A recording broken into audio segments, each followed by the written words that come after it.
I have a very interesting video for you about the vaccine and the history behind it and Moderna.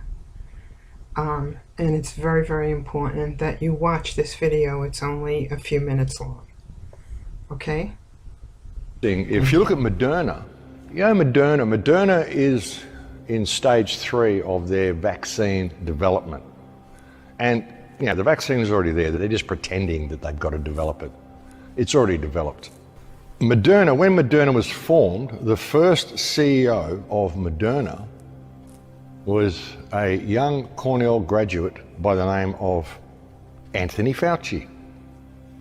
Interesting. He was the first CEO of Moderna when he graduated from Cornell. When he was at Cornell, his roommate was one Bill Gates.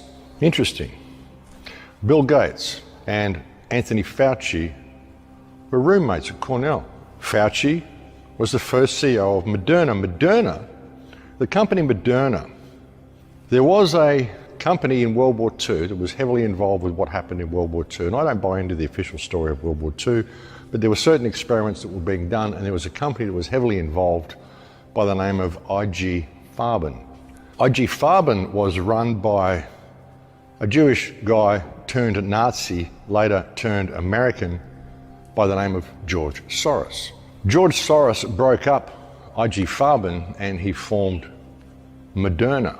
One of the main financial backers of Moderna, so now you've got Bill Gates, you've got Anthony Fauci, you've got George Soros, all involved in this whole Moderna thing, and one of the main financial backers of Moderna up until his alleged death was one Jeffrey Epstein.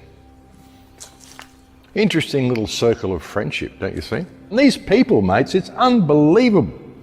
Unbelievable. It's frustrating. It's frustrating looking at all this shit. It really is. Even with waking people up, I mean, there's other ways to look at this. There's other ways to look at what's really going on here. I mean, half of it is just frustration because it's going to come here. I mean, I don't want to get to the point where I can't go to the shop. And that's what it'll get to.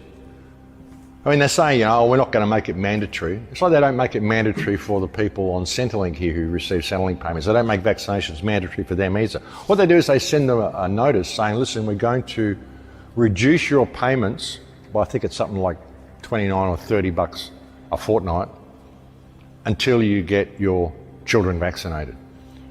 And we're not just going to reduce it by 30 bucks or 29 bucks a fortnight this fortnight. We're going to do it this fortnight, and then we'll reduce it again another $29 the next fortnight, and then we'll do it again the next fortnight, and this reduction will continue until you've got your children vaccinated. So we'll just basically reduce you to the point that you have no income whatsoever because we want to protect your children. This is what they do, but we're not going to make it mandatory. It's not mandatory. We'll give you a choice. You don't have to go and get vaccinated. You could just let your payments get reduced to zero, or you could go get a job. But of course, you won't be able to work in any of the industries unless you're vaccinated. But we're not going to force you to get vaccinated. This is how they do it, folks. This is how they do it. This is this whole thing, And it's all because people, won't stand up for themselves. They're not prepared to be human beings, realize that they don't have any owners. We can do what we can, but it's not up to us to wake everybody up. If people don't get it, then they don't get it. And if they don't get it now, ignorance is truly a choice in this day and age, folks. If they can't see what's happening, then I don't really know how to help them from that point, But we've got to face the reality that, a lot of people probably won't make it through. A lot of people probably won't get it.